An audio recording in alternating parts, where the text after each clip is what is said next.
a lo que iba yo es que mucha gente trata de defender este tipo de pensamiento afirmando de alguna forma que pues la ciencia es algo que le queda mucho camino por recorrer o que está en constante cambio, lo cual en realidad es bueno, Sí, y que incluso por esto mismo apelan o defienden aferrarse a creencias que carecen de alguna evidencia, como que tratan de minimizar la ciencia por el constante cambio, cuando en realidad ese cambio es la base de la ciencia. La ciencia su es fortaleza.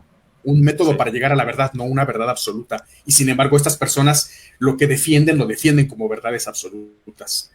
Ahí me recuerda a dos grandes ejemplos. El primero, el de James Randi, cuando ofreció un dinero para quien pudiera demostrar que había alguna Mm, actividad paranormal. E claro. incluso lo llegó a incrementar hasta $1 millón y pues hasta la fecha nadie puede cobrar eso Ya porque son falleció cosas que James no se Randi pueden. y el Ya premio nunca fue falleció. cobrado, ¿verdad?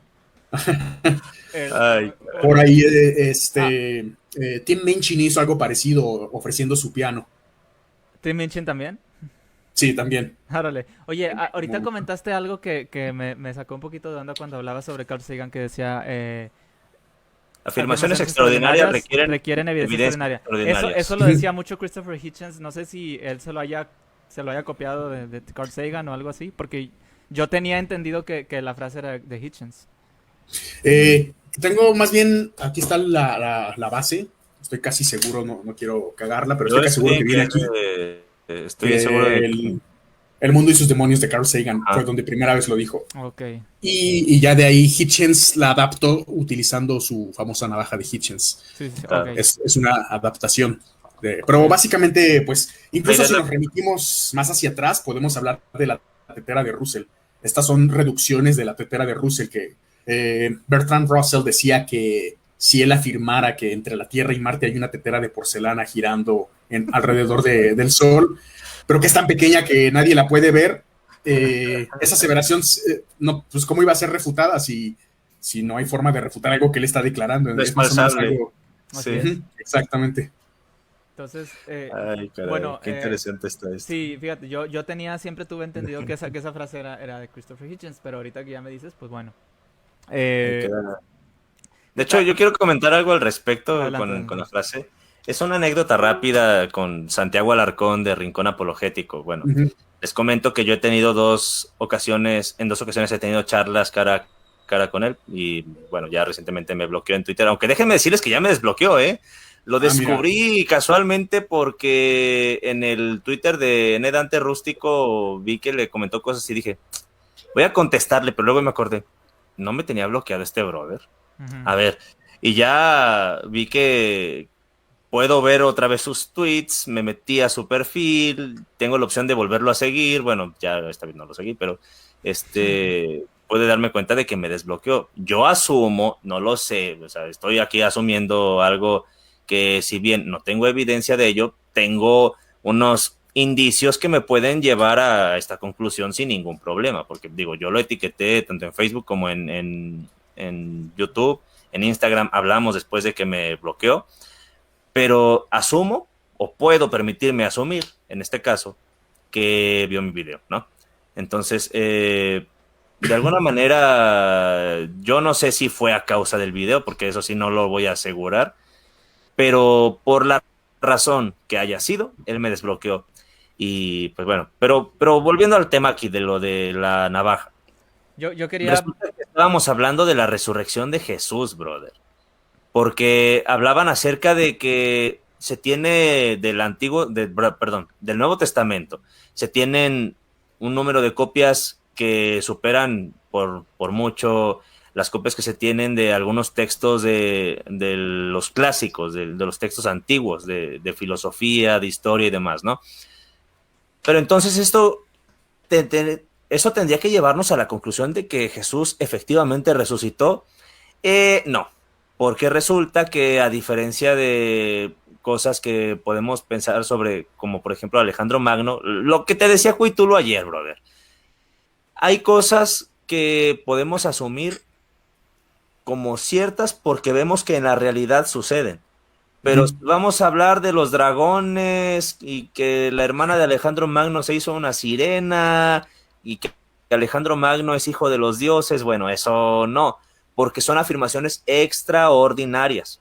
Y en el caso de Jesús, si bien a lo mejor podría ahí alguien argumentar acerca de la existencia de Jesús, que bueno, Julián tiene aquí ya un trabajo sobre la inexistencia del Jesús histórico. Bueno, creo que esto es un debate interesante, pero que podríamos llevar por otro camino, porque digo, la existencia o no existencia de alguien en la historia es algo que puede entrar dentro del ordinario.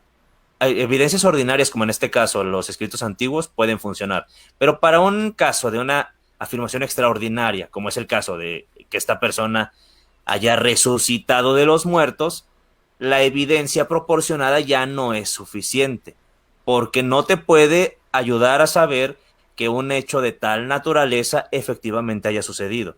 Se necesitaría algo más que los escritos antiguos para poder demostrar que esta resurrección se llevó a cabo. Bueno, él me contesta, no, pues es que a mí lo que no me gusta con ese dicho es que lo dicen como si todos lo tuviéramos que usar. Yo creo que estaría mejor que dijeras, para mí, afirmaciones que son extraordinarias requerirían evidencias extraordinarias. Yo le digo, pues yo estoy de acuerdo en decirlo de esa forma, si quieres, ¿no? Porque para mí, que de alguna manera no me termina de hacer clic el hecho de que quieras comprobarme un suceso extraordinario con evidencia ordinaria, pues bueno, no sé exactamente qué es lo que podría comprobar que Jesús resucitó. Sí está un poco difícil saber cómo podría demostrarse algo de esa naturaleza, pero hasta no tener evidencia que sea concluyente de eso, no lo puedo asumir como... ¿Sabes cuál es el problema? Yo creo que, bueno, que yo veo con la cuestión de la resurrección de Jesús y los milagros y toda esa onda, es que generalmente las explicaciones que dan son explicaciones muy rebuscadas. Son demasiado rebuscadas. Es que la otra vez platicábamos ahí con Sony, veía que mandaba un mensaje acerca de críticas de un ateo normal. Un saludo también a él. Saludazo. Véanlo, suscríbanse a su canal. Sí, estaba muy bueno su contenido. Bueno, él hablaba sobre lo ilógico que es la escena de la muerte y entierro de Jesús. O sea, generalmente se habla, o sea, si nos vamos históricamente, crucificar a alguien era para humillarlo. ¿Sí? Claro. Lo humillabas, lo crucificaban, lo dejaban vivo hasta morir, ¿no? O sea, moría clavado en la cruz, y lo que hacían es que los cuerpos, o sea, se crucificaba a los que se les consideraba bandidos, gente indeseable, sí. ¿no? Y lo que hacían con los cuerpos es que al final, después de que morían y dejarlos ahí exhibidos para humillarlos, después los tiraban en una fosa común, donde queda coherente que lo hayan dado una tumba para él. Hicieron una excepción para cumplir la ley judía cuando realmente pues la ley que imperaba era la ley romana. Ajá, y agregó. Y luego todavía peor, o sea, estamos hablando de que los judíos eran un pueblo oprimido por los romanos en ese tiempo, y luego vienen Caifás y los sacerdotes a presionar a Poncio Pilato a decirle, es que si tú no haces esto no eres amigo del César, y te pones a pensar, ¿y tú quién eres? Okay, a ver, guardia, sáquenme a estos revoltosos de aquí, le decía yo ayer a Cuitulo, ¿no?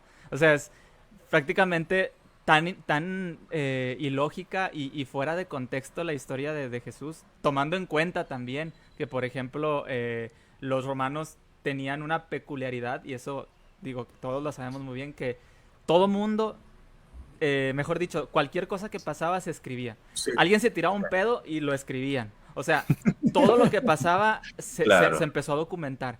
Y algo tan grandioso como la existencia de Jesús, como la resurrección y los milagros y todo, no hay nada más que textos que fueron sobreviviendo, por decirlo así, mediante la tradición oral y todo eso. Que fueron escritos décadas después de los supuestos acontecimientos. Y agregando, por ejemplo, el caso de Flavio Josefo, que se cita mucho, que como acabas de decir, la forma en la que crucificaban a los criminales y se les daba el trato más bajo, no era como para que alguien, que además era de origen judío, bajo el Imperio Romano, lo fuera a tratar de Mesías en un texto.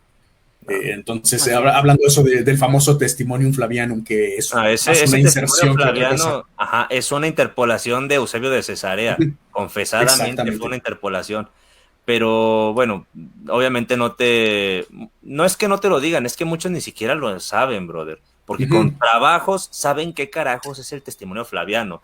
Obviamente si apenas si saben qué es eso, no esperes que sepan más detalles al respecto. Pero sí, fíjate que Flavio Josefo es alguien interesante porque precisamente da demasiados detalles y puedes ver cuál es su manera de pensar, sobre todo con el tema del destino, porque carajo, lees las guerras de los judíos y todo el tiempo el destino y el destino y el destino, y también él era fariseo, pero él creía que el Mesías era el emperador romano, para que después venga en Antigüedad de los Judíos este texto que rompe totalmente con el estilo, poniendo a Jesús en el lugar del Mesías. Bueno, perdón, no cuela, bueno, cuela para algunas personas, obviamente, porque digo, si se sigue usando es porque hay gente que sí lo cree, aunque también hay gente que puede usarlo de forma maliciosa, porque puede que sepan que es falso y lo sigan diciendo. Digo, la deshonestidad existe también. Eso me recuerda a un capítulo de Los Simpson donde hacen un juicio contra la evolución. Que está hablando Lisa de la evidencia y le dice Homero, ¿evidencia? ¿Para qué quieres evidencia si con evidencia puedes probar lo que quieras? Me hiciste recordar mis clases de filosofía en la prepa porque uno de mis maestros a cada rato citaba a Los Simpson. Nos decía, ya vamos a empezar con la filosofía de Los Simpson. Es que son súper citables. Sí, la verdad que sí. De hecho, y luego ya, bueno, ya creo que teniendo el contexto de todo lo que estamos hablando acerca de Jesucristo, que yo creo que eso es uno de los ejemplos más claros que podemos poner, ¿no? En este caso, digo, al fin y al cabo, se tiene que hacer muchísimas maromas mentales para tratar de justificar la vida y milagros y resurrección de Jesucristo. Entonces ahí es donde podemos aplicar la navaja de Hitchens, ¿no? Exactamente, sí. Afirmaciones sin evidencia pueden ser rechazadas sin evidencia. Sin evidencia. Y es algo tan sencillo como lo que es. O sea, incluso